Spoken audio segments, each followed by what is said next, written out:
Hi, welcome back. It's part 3 of today's campaign update, State of the Union and State of the World.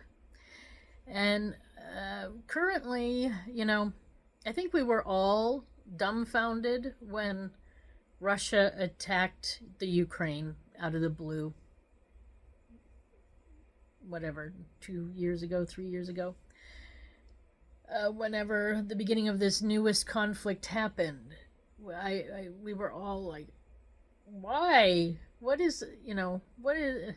And then he came out and was saying something about NATO expansion. And, so far, every time he's come out and done anything, there's been NATO expansion. So I'm wondering, is he working for NATO? Is that his purpose, to expand NATO? Because, since this newest war has begun, they've gained 2 more or more, I think 3 new countries. And so it is expanding. The only one who isn't there is the Ukraine, but they're getting promised some help. But I think, this is really a European and a Russian issue. And I think it goes... Russia also wanted to be in NATO at one point. Actually, in more than one point. Over the last, 30, 40 years. So, I'm a bit confused with the real reason why NATO is even being brought up. I mean, in my opinion, as an outsider looking in and knowing I just spent 20 years living in Europe, so I have a good idea of how the Europeans think about each other and all of that.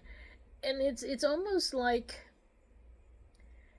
Ukraine wants to be considered Europe.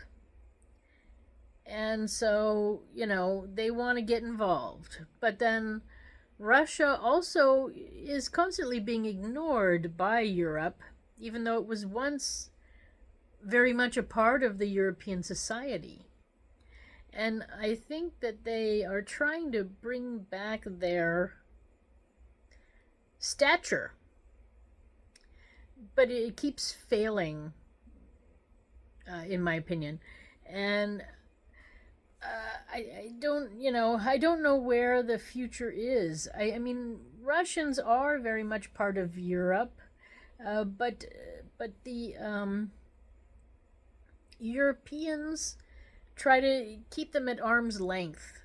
And so it might be a little bit part of a European problem that maybe they need to start accepting these Eastern Bloc countries more. And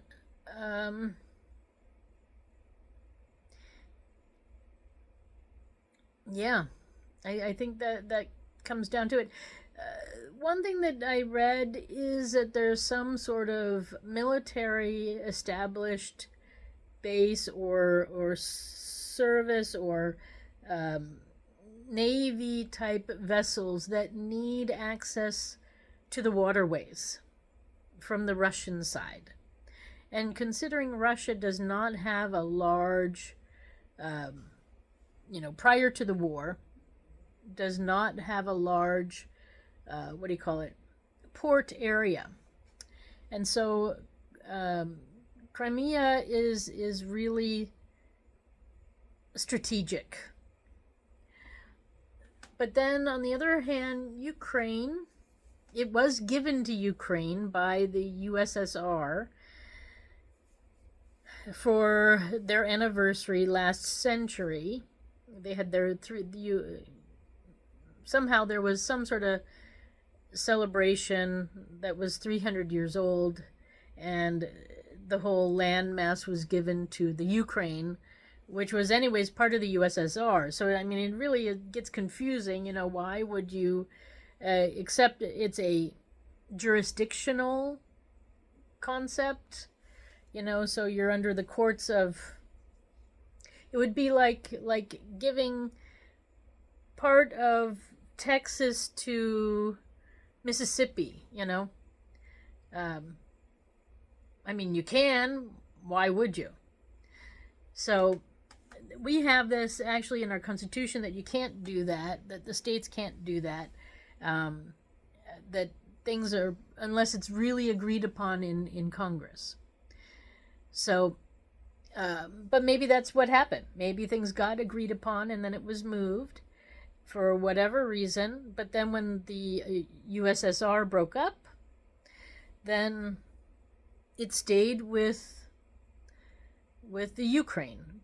But it's been like that since the 90s. So, although I guess, yeah, and I think the first issues became apparent in 2010. So that's not far from when Russia broke up. So I think we need to think about safety of the planet first. And that's where we need to be throwing our thoughts behind. Is it safer to have Crimea in the hands of Russia? Or is it safer to have Crimea in the hands of the Ukraine? And then from there, we need to look onward.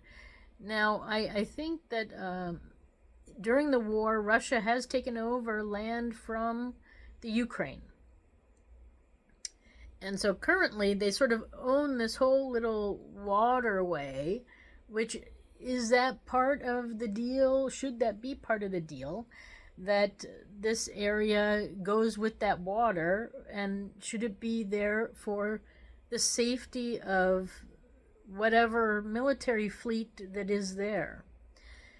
Because, I don't want nuclear warheads maybe being accessed by different countries. They should be in a safe location, and one country should be in charge of them, unless they could work as a team. I mean, that is another possibility, that Ukraine and Russia could be a team. But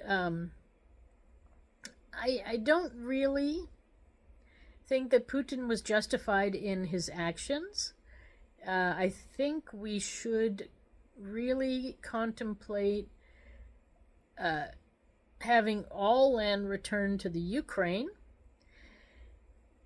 and discuss this issue. The last thing I will say is I read that there were some votes in some of these annexed areas, and they voted to be Russian. So maybe there's something that we are not understanding, because we're not Ukrainian and we're not Russian.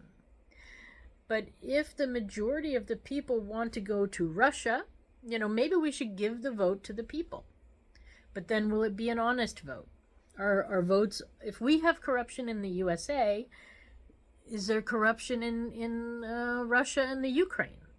There quite well could be. So I think, we need to really give the vote to the people. Let's talk about this really strategically. What is the importance of Crimea, and how does it play into this nuclear issue?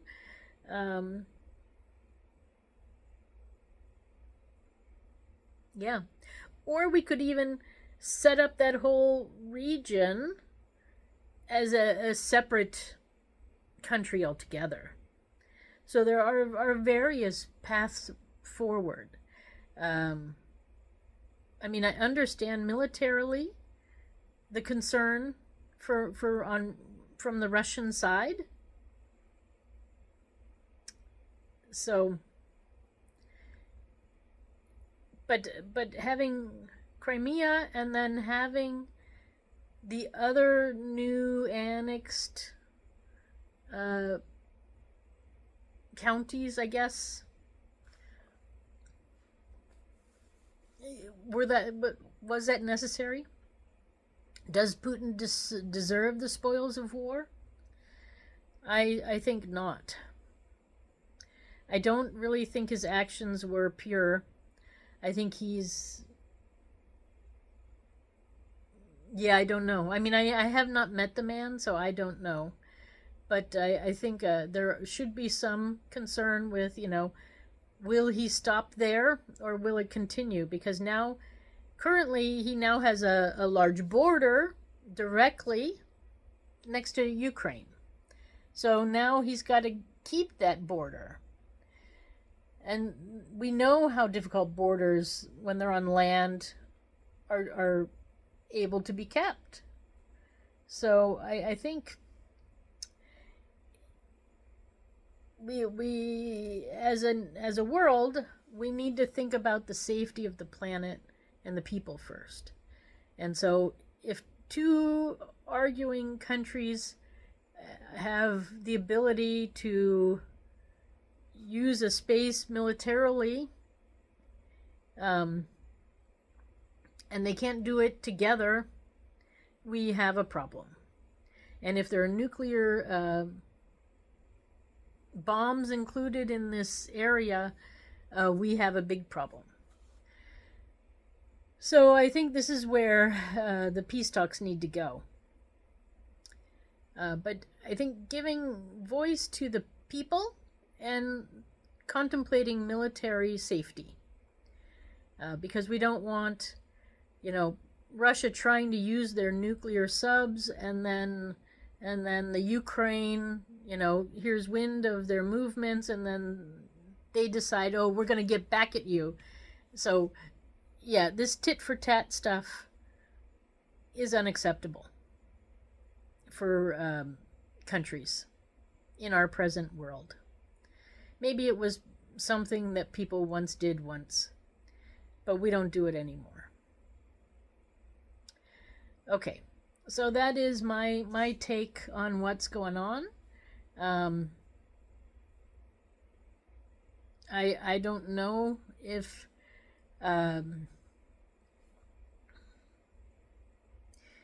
Russia is really the leader in this effort, and I think we need to get behind the safety issues of the world here and listen to the people of the region. So it's difficult for me as a person living elsewhere to, dictate what should be done. It has to come from the people. Okay, so there you have it.